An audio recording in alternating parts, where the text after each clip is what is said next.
bonsoir à tous. Est-ce que vous m'entendez bien, tout le monde ? Ok, bah écoutez, c'est parfait. Bienvenue du coup à cette deuxième table ronde qui porte toujours sur le sujet de l'alternance. Mais là, on va parler de comment décrocher son alternance dans un marché en crise. Vous n'êtes pas sans savoir que en France, c'est un petit peu compliqué, mais on va voir d'ailleurs que tous les secteurs ne sont pas forcément atteints par cette crise. En tout cas dans le domaine de l'alternance. Donc les sujets, ça va être l'évolution du marché de l'alternance en 2025, les stratégies un petit peu, pour se démarquer dans un secteur assez concurrentiel, et enfin les bénéfices qu'on peut tirer d'alternance. Donc on va discuter avec mes trois superbes intervenants pendant une trentaine de minutes, et après il y aura un espace questions-réponses d'une durée de 10-15 minutes. Voilà, je vais laisser se présenter les intervenants. Du coup, Mohamed, tu peux y aller. Mohamed Deboun, moi je suis responsable grand compte au sein de l'ISC Paris, école de commerce, plutôt généraliste sur tout ce qui est marketing, communication, commerce et aussi milieu de la finance. Bonsoir à tous, moi Mickaël Mallet, donc je suis le secrétaire général d'une école dans le secteur de l'assurance, et donc je vous en parlerai. Et en ce qui me concerne, je vais aussi donner une vision un peu générale, parce que moi j'ai fait 10 ans dans la banque et 15 ans dans l'assurance. Essayez de deviner mon âge, c'est bientôt mon anniversaire. Et du coup, moi, c'est Valentin. Donc moi, je suis campus manager pour Leroy Merlin. Donc mon champ d'action, c'est l'Île-de-France. On a 28 magasins, 6500 collaborateurs et du coup 300 alternants.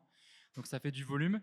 Et surtout sur nos métiers, voilà, mon but, c'est de pouvoir vendre aussi les métiers terrain, magasins où il y a des belles carrières aussi à faire et pas forcément que les fonctions support. Et donc moi aussi, je viens de l'alternance, j'en ai fait durant mon cursus. Et donc avec plaisir pour pouvoir échanger avec vous sur ce sujet-là.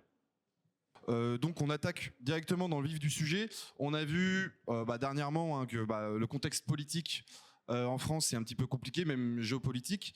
Donc on a quelques problèmes, notamment sur l'alternance. On a vu qu'il y a eu une restriction des budgets pour les entreprises pour recruter en alternance. Est-ce que ça impacte vraiment, Valentin ?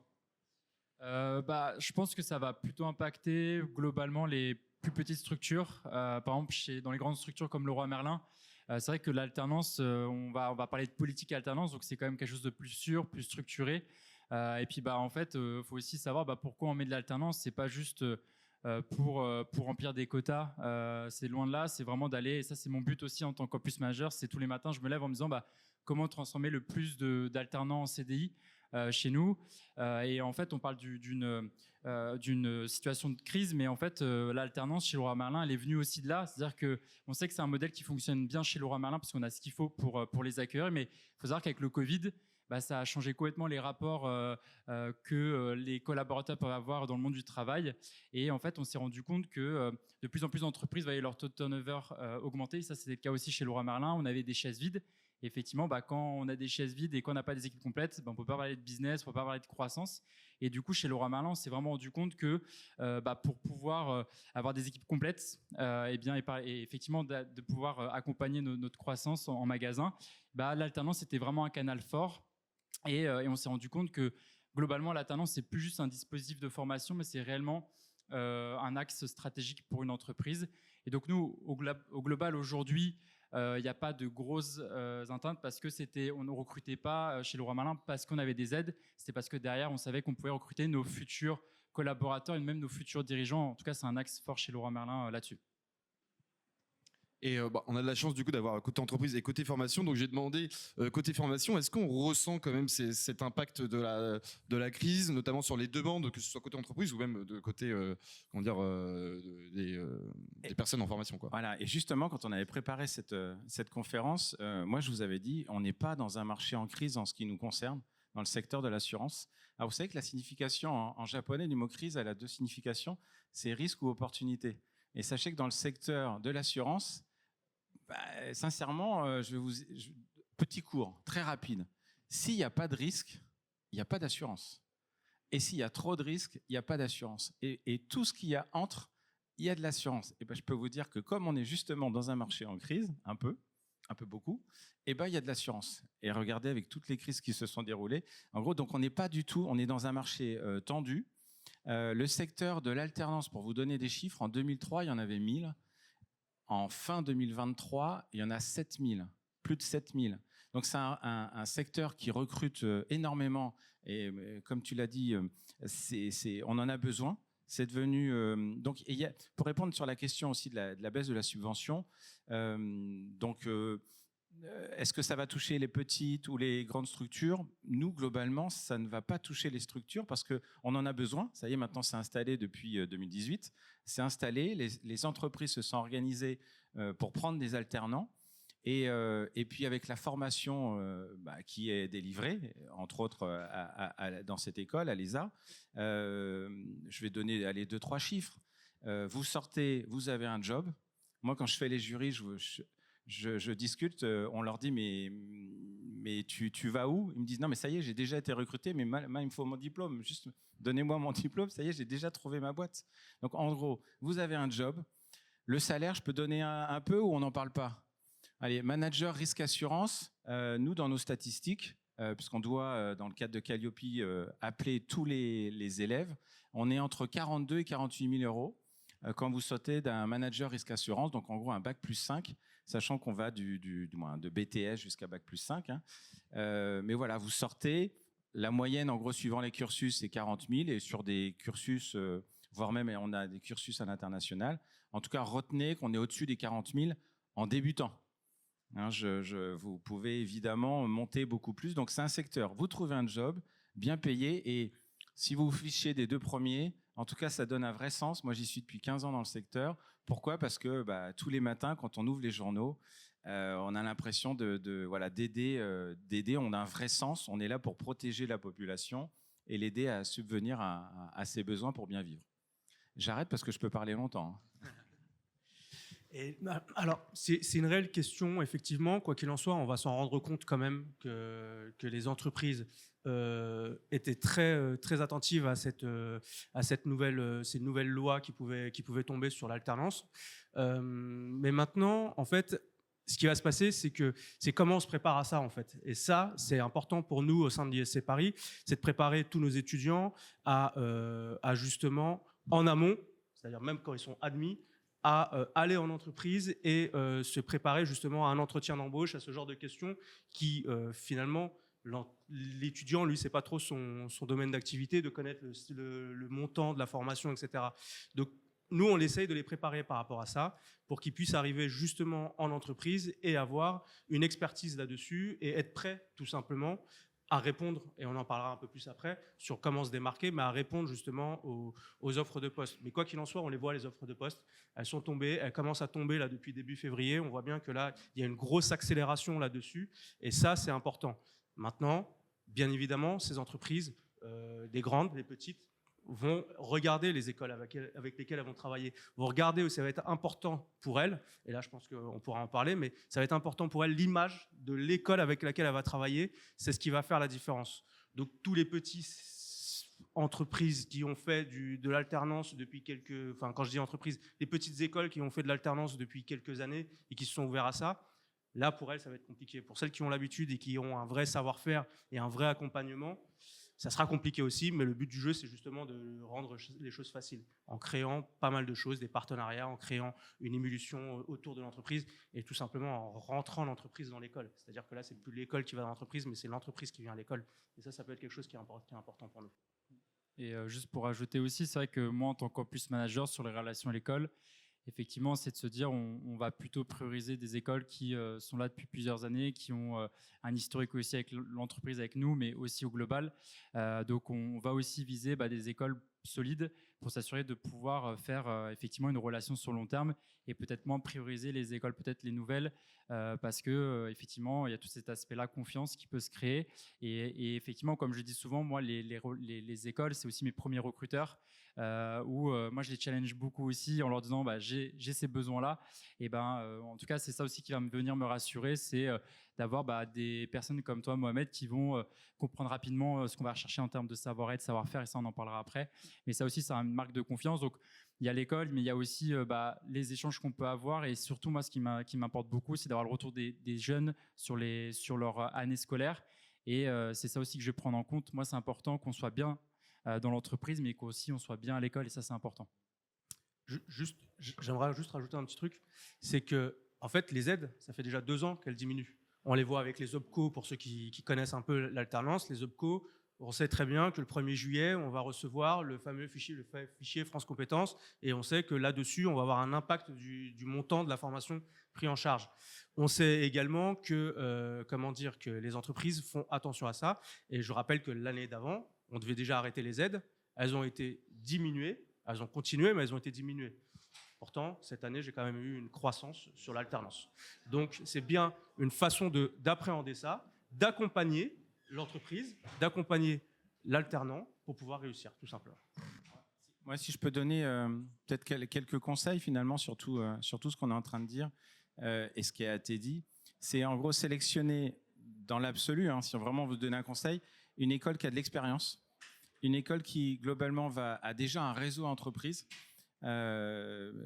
Puisque aller dans une école, si vous allez dans l'alternance, il faut trouver sa boîte, sincèrement c'est galère. Donc choisissez, et il y en a plein, mais choisissez celle où en gros quand vous passez là des entretiens, demandez est-ce qu'il y a des personnes chez vous au sein de l'école qui vont nous placer dans l'entreprise. Si vous devez trouver une alternance mais trouver la boîte derrière, c'est beaucoup plus compliqué. Et donc les meilleures écoles qui elles sont installées depuis une dizaine d'années ou plus, parenthèse, on a 45 ans. Je peux vous dire qu'on ne dure pas 45 ans si on ne place pas les élèves. Donc choisissez vraiment, n'allez pas dans l'alternance si vous ne trouvez pas une entreprise. Donc l'école ne vous trouve pas une entreprise. C'est beaucoup plus facile, beaucoup plus facile. Et pour revenir sur les partenariats, Mohamed, il y a le partenariat avec les entreprises, mais aussi avec les étudiants et notamment avec le réseau d'alumni. Il me semble que c'est toi qui m'en avais parlé. Est-ce que tu peux en dire un petit peu plus ? Oui, alors chez nous, c'est quelque chose d'extrêmement important. 45, 60 ans chez nous. Voilà. Compétition. Non, mais c'est ça. Mais c'est pas une compétition, mais on les fait pas. C'est ça qui est bien. Mais c'est vrai que nous, ça fait 60 ans. Et non, mais ce que je veux dire, c'est que ces 60 ans ont permis d'avoir plus de 20 000 alumni. Et en fait, on se rend compte de l'attache des alumni avec l'école. Et bien évidemment, en fait, on se rend compte que dans ces alumni-là, et je pense que ça va être pareil chez les A, vous en avez qui sont très bien placés.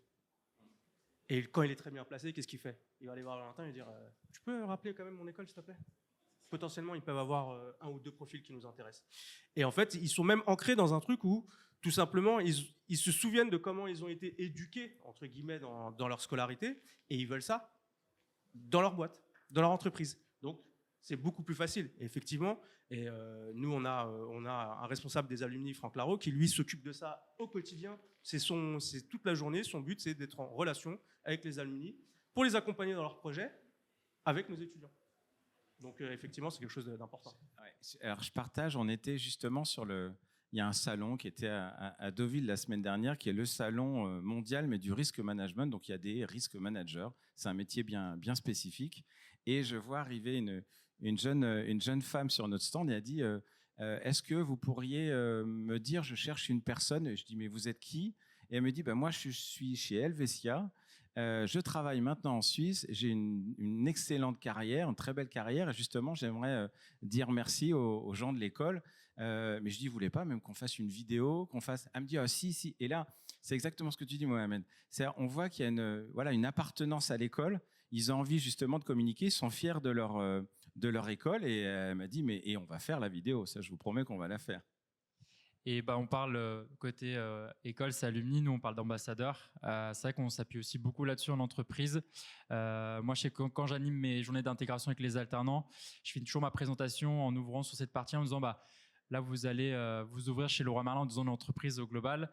Et je trouve ça top de pouvoir se dire on est jeune, on rentre dans une entreprise et on vous fait confiance. On peut vous prendre avec nous quand on présente l'entreprise auprès de jeunes.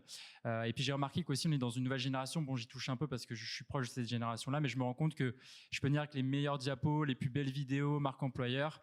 En fait, ce que vous voulez, et ce que veulent les jeunes aujourd'hui, c'est des exemples qui parlent aussi avec vos termes à vous. Et en tout cas, c'est ce que j'essaye d'inculquer encore plus pour nos métiers. On est des métiers terrain, opérationnels. Et souvent, on peut avoir une certaine barrière là-dessus et elle est vite cassée par des belles réussites qu'on peut avoir chez nous. Et c'est pour ça que le rôle d'ambassadeur, il n'est peut-être pas rémunéré, il n'y a pas de bonus dans les entreprises, mais il y a une certaine reconnaissance qui va au-delà du côté financier, mais de se dire, je sers à quelque chose et il y a quelques années, j'étais en face, j'étais de l'autre côté, j'étais étudiant. Là, j'ai mon CD, je me sens bien, pourquoi pas aider d'autres comme moi. Donc, c'est un rôle aussi que vous allez potentiellement toucher, vous, dans quelques années. Le côté alumni dans les écoles, mais aussi d'ambassadeur peut-être demain dans les entreprises dans lesquelles vous avez travaillé, dont vous êtes potentiellement fier. Je vais revenir aussi, parce que vous posez la question vraiment de l'alternance. On a dit l'alternance dans un marché de crise. Si pour certains, si encore vous interrogez vos parents, allez, si je me mets dans ma tranche d'âge, ils vont dire oui, non, mais t'es sûr que ça va être reconnu, t'es sûr que tu vas trouver demain, c'est pas les emplois qualifiés, etc. Ça, je suis sûr que vous l'avez déjà entendu, mais cette image-là, maintenant dans l'entreprise, elle est finie. Elle est finie. Elle est vraiment. Il suffit juste de revenir sur les salaires qu'on a pu annoncer. L'image, elle est vraiment positive. Pourquoi ? Parce que vous avez 5 ans d'expérience. Vous avez 5 ans d'expérience, alors qu'un bac plus 5 qui n'a fait que 2 ou 3 stages, qui a 6 mois d'expérience, c'est pas du tout la même vision. Et les entreprises aujourd'hui, elles veulent des gens opérationnels. L'image de l'alternance, maintenant, elle est positive parce qu'elle est installée depuis 2018. Donc, vous avez une belle image, vous êtes reconnu, vous avez beaucoup plus d'expérience qu'un jeune qui démarre, imaginons, dans l'entreprise, et c'est ce que recherchent les entreprises aujourd'hui. Et vous, ça vous rassure aussi sur vos études. On va pas, je pense que c'est peut-être dans les questions d'après, mais globalement, ça vous coûte rien, vous êtes rémunéré, donc la charge même dans les familles, elle est nulle. Vous avez un job à la fin. Je dis plus rien, quoi. Et du coup, on peut également enchaîner sur ce sujet-là, donc les stratégies pour se démarquer. Donc, comment décrocher son alternance ? On sait que oui, les jeunes recherchent quand même d'autres choses, mais est-ce qu'il y a toujours ce côté savoir-être, savoir-faire qui est important en entreprise ? Et du coup, comment on fait pour se démarquer avec ces qualités-là ? Je vais prendre le sujet, après je laisserai Mickaël et Mohamed en parler. Sur l'alternance, déjà dans un premier temps, oui, effectivement, l'alternance, forcément, on va parler plutôt de savoir-être que de savoir-faire, parce que pour certains, ils vont finir leur bac, ils vont avoir 18 ans, ils vont sur le marché du travail. Donc forcément, on va venir aller valoriser d'autres choses, le bénévolat, le sport, le travail personnel aussi qu'on peut avoir. Donc le savoir-être, c'est très important parce qu'en tout cas, chez Leroy Merlin, on est convaincu une bonne attitude. Avec une bonne attitude, un bon savoir-être, on peut tout faire, on peut tout apprendre. Donc, c'est aussi de ne pas hésiter à le mettre en avant. Et en fait, le savoir-être, de toute manière, il ne peut pas se cacher parce qu'en entretien, on l'a en face de nous. C'est dans les mimiques, c'est dans la posture, dans l'attitude. Nous, on est sur des métiers où le dynamisme, le relation avec le client, il est très important. Il faut que à chaque personne que j'ai en face de moi, que ce soit un métier d'employé, un métier de manager, qui est ce côté-là dynamique. Je voudrais juste aussi dire un petit warning là-dessus pour l'alternance. Et j'ai eu pas mal d'échanges avec des jeunes qui sortent de bac, qui sont sur Parcoursup. L'alternance, c'est très bien. On est passé à un modèle où très peu est en alternance, à un modèle où peut-être il y en a un peu trop. Et c'est juste de faire attention et de dire est-ce que c'est le bon moment ? Est-ce que je sais ce que je vais faire ? Parce qu'on le sent tout de suite. Les jeunes qui n'ont pas forcément de projet, qui n'ont pas forcément de projection, on le ressent tout de suite en entretien.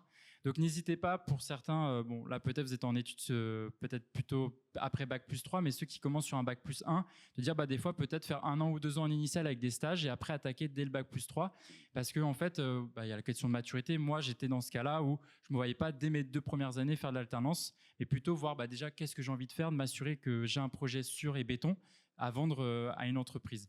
Donc voilà, et bien ça au global, le savoir-être, c'est vraiment l'attitude, c'est ce qu'il y a en vous et c'est ce qui fait vraiment la différence lors des entretiens. Vous pouvez aller sur la Lune, c'est top, mais si on sent que ça ne colle pas avec notre fonctionnement à nous, ça ne marchera pas là-dessus. J'y vais ? Allez, moi je vais poursuivre. Moi je vais vous en donner 5. Il y a le savoir, donc ça vous allez déjà venir dans une école, il y a quand même du savoir à acquérir. Il y a le savoir-faire, comme tu viens de le dire. Ensuite, il y a le savoir-être. Il y a le savoir-vivre, ça on en parlera. Et dans l'école, on communique aussi beaucoup, on disait là, sur l'accompagnement, sur les CV, sur LinkedIn. On vous accompagne sur toute cette communication, évidemment, sur tous les réseaux sociaux professionnels. Et donc, c'est tout ce travail du faire savoir. Donc, Je ne vais pas revenir sur tout ce que tu as dit, je partage à fond. Et il y a vraiment voilà, tout le travail de faire savoir pour se projeter dans le monde du travail. Alors, je précise que, par exemple, dans l'école, on a deux choses. Un, on a un réseau d'écoles partenaires sur toute la France. Là, on est sur Paris, mais on peut suivre ce cursus dans d'autres écoles. On a un réseau de 25 écoles partenaires. Et pour ceux qui ont l'anglais ou d'autres langues, il y a aussi la possibilité, on a un partenariat par exemple avec le Coventry à Londres, avec des voyages au Canada. Regardez aussi, vous pouvez maîtriser plusieurs langues. Voilà, vous pouvez vous projeter dans des carrières à l'international.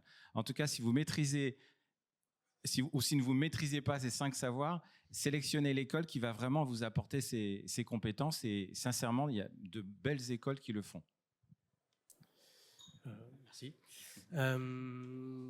En fait, effectivement, il y a le savoir-faire et le savoir-être. Et le savoir-faire, finalement, c'est ce que disait Valentin, et je suis totalement en phase avec lui. Pour moi, mon leitmotiv cette année, ça a été vraiment de travailler les soft skills de chaque étudiant. Parce que, pareil, Mickaël en parlait, l'alternance, c'est bien, parce que ça nous permet d'avoir une expérience. Mais j'enlève le savoir-faire, parce qu'en fait, d'une entreprise à une autre, de Leroy Merlin à Brico Dépôt, si je peux me permettre, ça se trouve, c'est exactement le même univers, mais ça va être 2 façons totalement différentes de travailler, alors qu'elles sont concurrentes. Comment on fait? J'ai appris comme ça chez Brico Dépôt, j'arrive chez Leroy Merlin, je vais être totalement déboussolé. Mais en fait, s'ils m'ont recruté, c'est pas parce que j'étais chez Brico Dépôt, c'est parce qu'ils savent ce que je vais apporter en fait à la société. Et c'est exactement ça. Moi, par exemple, quand je dis un soft skills, ça doit être quelque chose qui limite vous fait bugger parce que c'est tellement vous que vous arriverez peut-être pas à l'expliquer derrière parce que c'est inné, c'est naturel. Moi, chez moi, c'est la capacité d'adaptation. Je parle maintenant à Valentin. Tout à l'heure, je vais parler avec Mickaël, je vais parler avec une étudiante. Et tout à l'heure, après, peut-être parler avec un bachelor ou un MSc. Et là, on n'est pas du tout sur les mêmes publics, on n'est pas du tout sur les mêmes personnes. Donc, si je ne m'adapte pas, je vais devenir schizophrène et je ne saurais pas comment parler. Donc, en fait, c'est exactement ça qu'on recherche et qu'on essaye de travailler au quotidien. On met en place, on se challenge. Nous, on est numéro 1 sur la professionnalisation pour nos étudiants. Pourquoi? Parce qu'on se challenge tous les ans de comment on fait pour que nos étudiants soient prêts en entreprise. Moi, perso, j'ai monté un conseil de perfectionnement qui m'a dit le but du jeu, c'est comment on fait pour que nos étudiants soient prêts. Pas à l'embauche. Non, mais même pas à la fin de période d'essai. Comme je le dis, moi, j'ai un alternant qui travaille avec moi au quotidien. Je dis ce qui m'intéresse, c'est que tu me rappelles dans 1 an et tu me dis Mohamed, j'ai évolué. Que tu me dises que tu as réussi ta période d'essai, ça, on sait tous le faire. Ça va. Le lendemain, comment on fait? Comment on se comporte? Et ça, c'est ce que disait justement Mickaël, c'est aussi le savoir-vivre après. Donc là, on travaille le savoir-être et le savoir-vivre. Finalement, le savoir-faire, ça prend très peu de place. Parce que ça, c'est propre à chaque entreprise et on doit s'adapter par rapport à ça. Et juste un dernier point, c'est que je suis pas mal mes tuteurs et managers sur leurs alternants. Et en fait, à chaque fois, quand je demande si ça se passe bien ou pas, le premier élément qu'ils vont me donner, c'est des éléments en fait, de savoir-être. Même pas de savoir-faire, ça vient dans un second temps. Et donc, c'est pour ça, c'est encore pour vous donner, même pour des CDI et pour tout type de poste, la première chose qu'on va évoquer, c'est le savoir-être. Donc, c'est pour vraiment vous donner la puissance du savoir-être et après, le savoir-faire. Et même dans l'évolution dans une entreprise, c'est pas parce qu'on atteint nos objectifs ou qu'on surperforme qu'on va forcément évoluer. Non, il y a aussi comment vous le faites, comment vous arrivez dans une entreprise à créer du réseau et à travailler en équipe. Donc encore une fois, on va aller sur le savoir-être aussi. On va coupler les deux. Savoir-faire, ok, plutôt bon, mais est-ce que le savoir-être aussi en découle et l'adapter à l'entreprise? Parce que s'il ne l'est pas, même si on performe, on n'ira pas loin dans l'entreprise ou dans une structure. Je me permets juste de rebondir sur ce qu'il disait, parce qu'on a parlé de points avec les tuteurs. Vous savez qu'en alternance, vous pouvez faire des ruptures. Ça, c'est pas une surprise. La plupart des ruptures, je n'ai pas envie de donner de chiffres, mais pour moi, on est à 95% des ruptures. C'est un problème. Alors, quand je dis comportement, ça ne veut pas dire qu'on est agressif ou quoi, mais de savoir-être. C'est la personne, elle a son téléphone, la personne n'écoute pas, la personne fait ceci. J'ai rarement du savoir-faire qui est « non, il ne sait pas faire ça. Il m'a vendu ce projet-là, mais il ne sait pas le faire. » Non, j'ai rarement ça. Voilà. Non, je vais faire sa transition. Vous pouvez aussi, dans le savoir-faire, il y a quand même une chose qu'on fait tous, et ça j'en suis convaincu, c'est pour la transition, c'est en fait de l'intelligence augmentée. Donc ça, on va vous en parler, comment vous pouvez vous servir de l'IA. On s'en sert, c'est-à-dire, vous sortez de l'école, vous saurez vous servir de l'intelligence. Alors nous, on dit intelligence augmentée, pour même de l'intelligence accélérée. J'aime pas trop artificielle, parce que comme vous avez pu le voir, on est vraiment sur le côté humain. Mais voilà, en tout cas, cette intelligence artificielle, elle est dans les cours maintenant. Et donc, vous sortez parce que dans l'entreprise demain, il faut maîtriser cette IA. En tout cas, nous, dans le secteur de l'assurance, banque-assurance, hein, dans le secteur banque-assurance, on a besoin de l'IA. C'est indispensable. Donc, vous viendrez dans tous les parcours de l'école supérieure d'assurance. Là, vous avez l'intelligence augmentée pour essayer d'augmenter votre potentiel. Donc, faire un PowerPoint en 2 minutes, faire un compte-rendu instantané, vous servir, vous connaissez tous peut-être le prompt, etc. Et comment on peut s'en servir dans son CV. Vous prenez le CV, vous prenez l'annonce, le rapport annuel de la boîte, vous mettez tout ça dans un outil. Instantanément, vous allez vous faire moi, je sais faire une lettre de candidature en 10 secondes et qui sera sans faute d'orthographe, impeccable. Vous avez juste à la retoucher à la marge. Et là, vous dites, mais je ne veux pas en faire une, comme j'ai un modèle maintenant. Je peux postuler et avoir des choses hyper personnalisées. Donc ça, on vous apprend toutes ces techniques-là. Si vous savez le faire, c'est très bien. On ira à l'étape encore supérieure. Et si vous ne savez pas le faire, dans toutes les écoles, en tout cas, on va vous monter à ça. Je ne me trompe pas, Mohamed, hein. Et j'aimerais rebondir là-dessus parce que c'est savoir côté recruteur. Je ne sais pas s'il y en a encore beaucoup, mais est-ce que tu peux sentir aujourd'hui, par exemple, que ce soit des CV ou des lettres de motivation, des choses comme ça qui sont faites par IA justement. Est-ce que tu le ressens et c'est quoi quand tu vois ça, c'est quoi en fait potentielle réaction quoi? C'est vrai qu'on le sent de plus en plus dans les candidatures, surtout sur les lettres de motivation. Mais bon, après, maintenant, les entreprises, on demande de moins en moins la lettre de motivation. On a un bon CV, c'est déjà très bien et qu'on est capable de pouvoir bien le décrire. Ça, c'est déjà une bonne première étape. Encore une fois, après le changement pour l'IA, pour une entreprise sur le niveau du recrutement, qu'est-ce que ça va être? En fait, un recruteur, on ne l'a pas forcément en tête, mais c'est beaucoup d'offres de postes, c'est beaucoup de volume de candidats à gérer. Il faut l'avoir en tête. Donc des fois, si vous avez des recruteurs qui ne vous répondent pas tout de suite, c'est pas parce qu'ils ne veulent pas, mais c'est aussi c'est un métier qui est très volumique et qui n'est pas forcément très bien staffé en entreprise. Il faut savoir que sur le métier de recruteur, on a une action sur une grande chaîne de valeur et celle qui nous prend le plus de temps, c'est la partie de pré-screening du CV. Et donc, c'est la partie, je pense, demain, je pense que l'IA va vraiment aider les recruteurs sur la partie comment rapidement traiter les CV et me sortir les CV les plus intéressants. Donc, ça sera à vous aussi demain de faire des CV avec des mots-clés qui correspondent peut-être aux attentes. Donc ça, n'hésitez pas aussi à lire les fiches de poste. Ça, c'est très important, c'est le point de départ de tout. Parce que souvent, j'ai des candidats, je leur demande, qu'est-ce que vous pensez faire sur ce poste-là? On ne répond pas forcément à ce qui est écrit sur l'offre. Donc n'hésitez pas en tout cas à repartir de l'offre d'emploi pour faire votre CV aussi. Là-dessus, ça, c'est très important. Et puis peut-être que demain, il y a certaines entreprises, en tout cas, moi, c'est pas ma conviction, mais qui peut-être vous allez faire des entretiens avec des chatbots, avec des robots aussi. Dans un premier temps, ce sera peut-être une possibilité. Donc, il faut être prêt à tout. Il faut être ouvert à tout là-dessus. Et donc, voilà. Donc après, nous, entre guillemets, on l'a en tête qu'il y a l'IA qui est utilisée par les candidats. Mais après, de toute façon, on arrive vite à la réalité des choses. C'est l'entretien qui est le moment de véridique, le face-à-face, le fameux. Et donc, du coup, on peut pas avoir de l'IA effectivement à cette étape-là. Donc voilà, en tout cas, sur cette partie IA, comment ça peut, en tout cas, demain, ayez ça en tête. En tout cas, sur la partie recrutement, c'est vraiment sur le traitement de CV parce qu'on peut avoir beaucoup de volume. Et aussi, après, peut-être, on va aller peut-être vous allez faire des entretiens vidéo préenregistrés. Ça sera une IA qui va venir analyser cette vidéo. Donc, on peut aller vraiment partout. Mais encore une fois, une bonne entreprise, c'est une entreprise qui aura de l'humain dans le processus de recrutement. Et je sais très bien que vous allez chercher de l'humain aussi dans les entreprises et faire que l'IA dans un processus de recrutement, c'est peut-être pas forcément une bonne idée. Quand, en tout cas, les entreprises disent que l'humain est au cœur de l'entreprise, il y a un petit hic là-dessus. Moi, je me souviens que quand je recherchais mon stage, mon CDI, j'ai envoyé beaucoup de candidatures spontanées, mais souvent, c'est tombé à l'eau. Alors, je sais pas, c'est peut-être mon profil qui n'était pas excellent, j'en sais rien. Mais est-ce que c'est quelque chose qui fonctionne vraiment, les candidatures spontanées? Est-ce qu'il faut continuer à les faire? Et si oui, comment on maximise son impact? Alors, moi, je vais dire que oui. Mais en fait, il a tout dit juste avant. C'est-à-dire que dans le sens où qu'est-ce qu'on va analyser? C'est le CV. Le CV, il y a des mots-clés. Moi, j'ai besoin... En fait, vous savez, dans le jargon du recrutement, ou en tout cas dans les cabinets de recrutement, on parle souvent de mariage. Moi, j'aime bien prendre cet exemple-là d'un homme, une femme qui se marient. C'est exactement le même concept. Le but du jeu, c'est de plaire à quelqu'un, de l'autre côté, qu'on n'a jamais vu, de l'autre côté de l'écran. Pour ça, j'ai besoin de lui parler dans les mots qu'il a envie d'entendre. Et ben, c'est exactement ça. Moi, mon CV, il doit correspondre à une offre de poste.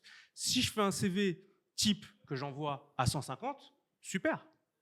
C'est bien, tu sais cliquer sur 150, sur 150. Tu peux tous les mettre en copie cachée, même si tu veux, les adresses mail, et ça te fait ça. Par contre, tu auras 1 ou 2 retours. Par contre, si moi, j'envoie ce CV-là, par exemple, pour manager de rayon, si je lui envoie responsable dans un magasin de sport, bah, mon CV, tout de suite, il est mis à gauche. Il faut savoir qu'un CV, et ça, c'est des chiffres qui sont clés, est analysé en moins de 20 secondes. Donc, en moins de 20 secondes, si moi, en moins de 20 secondes, je n'ai pas donné, je ne suis pas sexy, tout de suite, ça ne va pas marcher.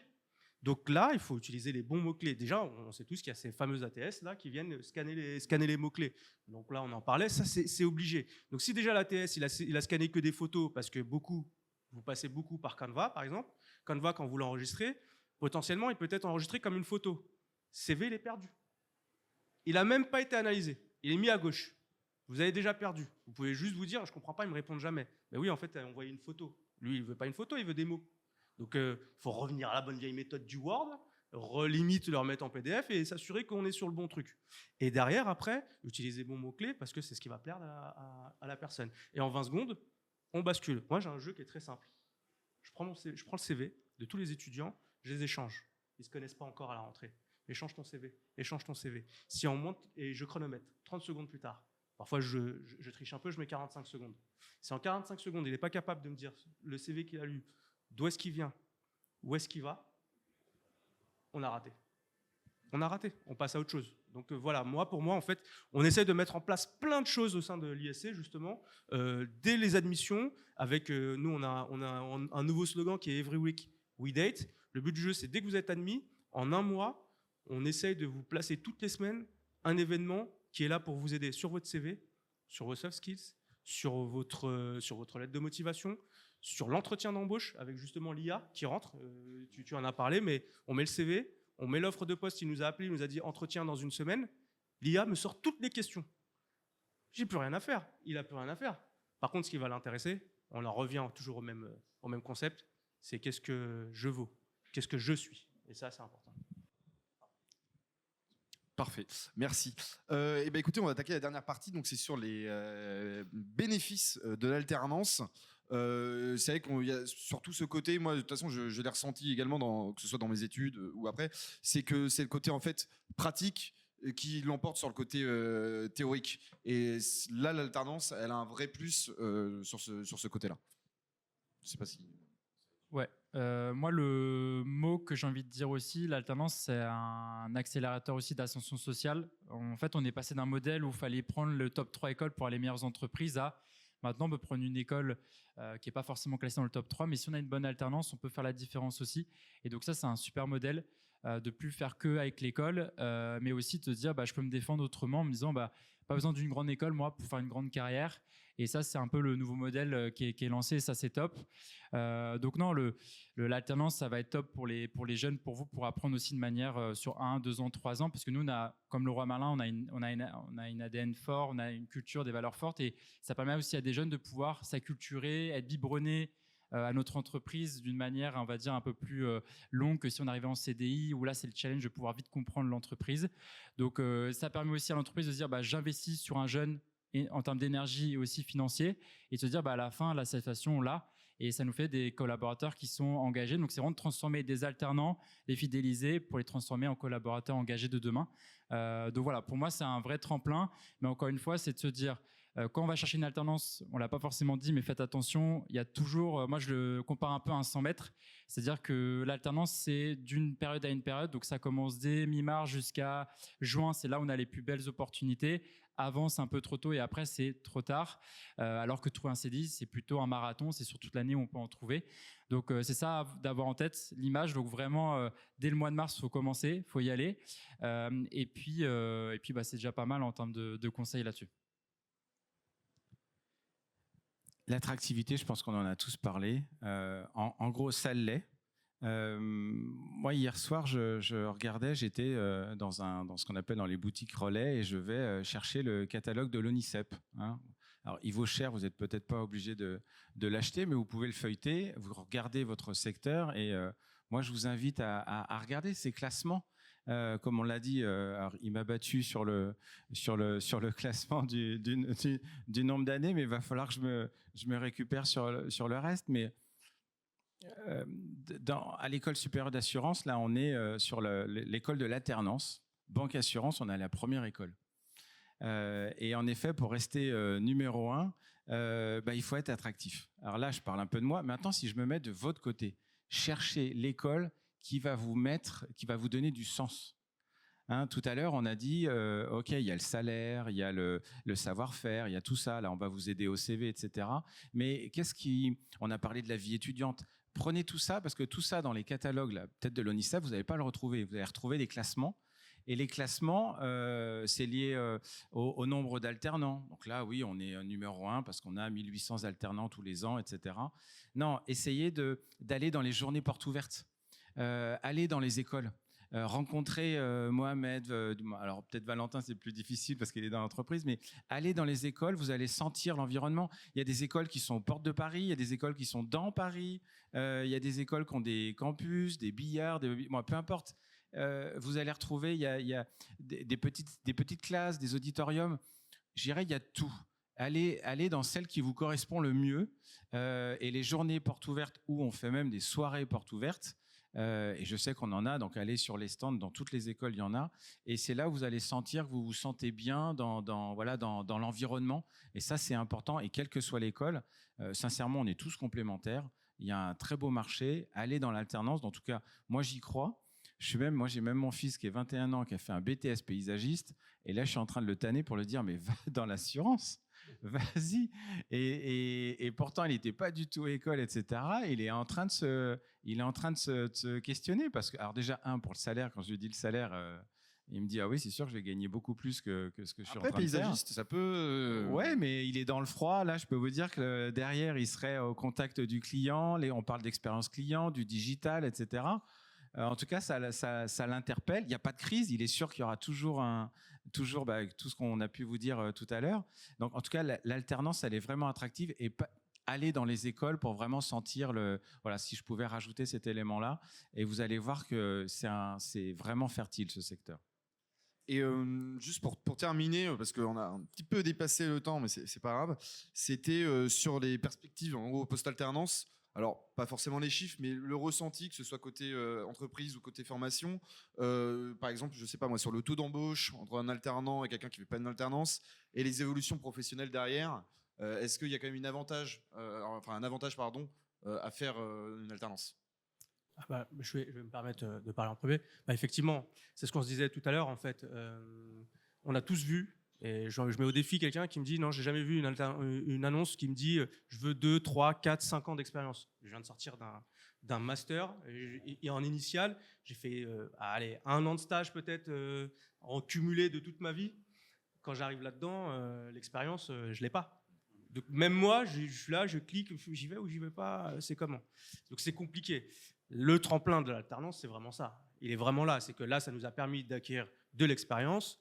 Et il l'a très bien dit, Valentin. C'est quand il vient recruter dans les écoles, il recrute son futur collaborateur. Il ne recrute pas non plus juste une alternance. Et puis, on en voit des entreprises. Moi, je le dis à mes étudiants. Je leur dis, questionnez. Vous êtes à combien d'alternants là, sur ce poste-là ? S'il vous dit, ça fait 10, OK. Donc toi, tu recrutes de façon à ce que, en fait, tu veux une petite main qui soit à côté de toi. OK. Est-ce que je veux y aller ou pas ?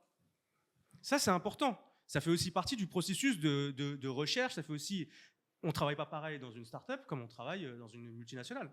C'est 2 mondes différents. Dans la start-up, demain, il va peut-être me dire il y a une galère, est-ce que tu peux conduire le camion ? Est-ce que je suis prêt à dire oui ou non ?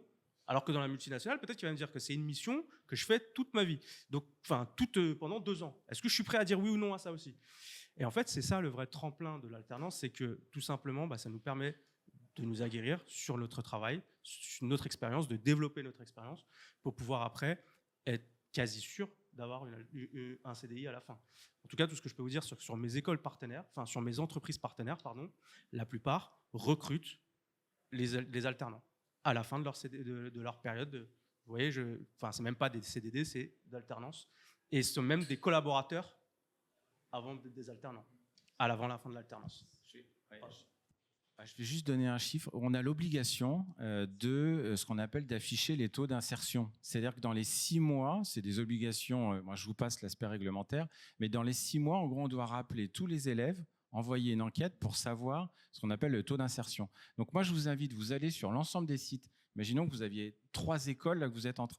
Allez chercher, ils ont l'obligation de l'afficher, ce fameux taux d'insertion. Alors, si j'en parle, c'est que notre taux est plutôt pas mal. Mais sur la partie à l'international, on est à 100%.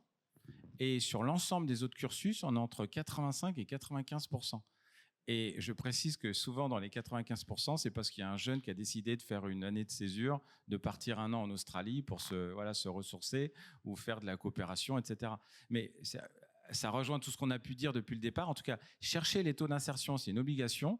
Chercher l'école. Et en tout cas, en ce qui nous concerne, ça rejoint ce que je vous ai dit tout à l'heure. Notre taux d'insertion, en gros, il est proche de 100%.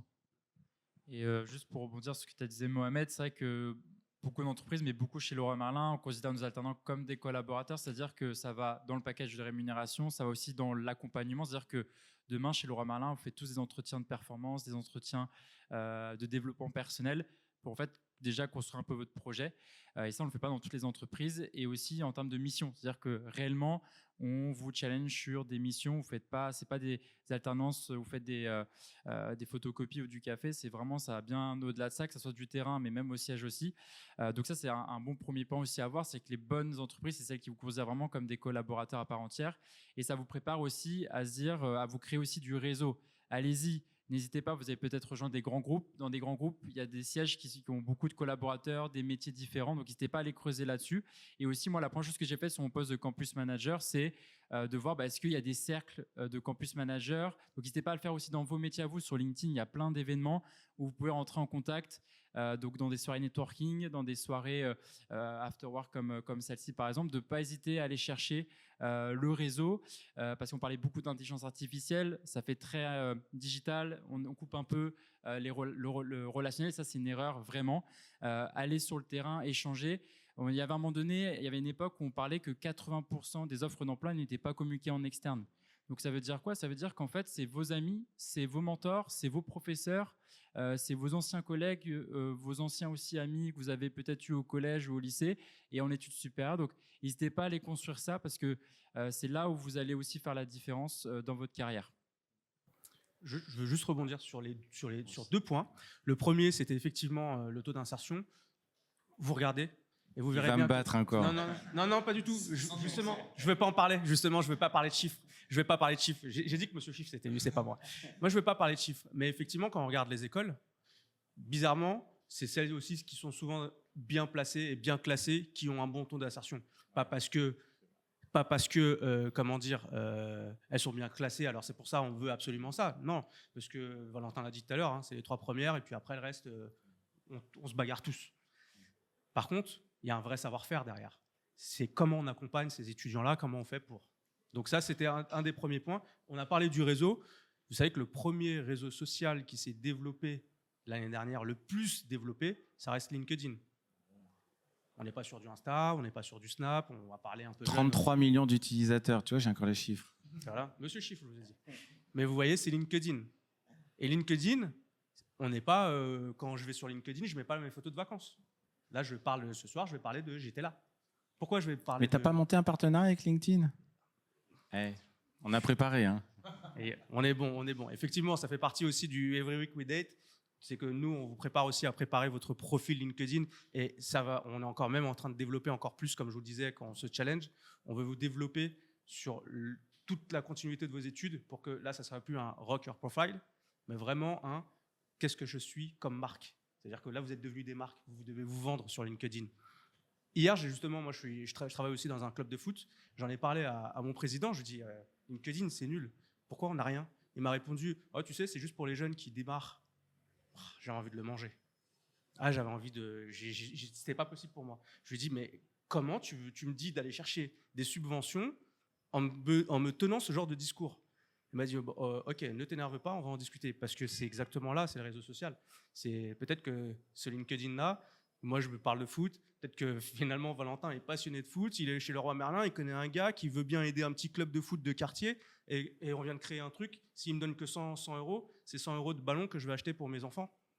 Donc vous voyez, en fait, c'est ça le pouvoir du réseau. C'est important de bien utiliser et de tout simplement aller le développer au maximum pour vous.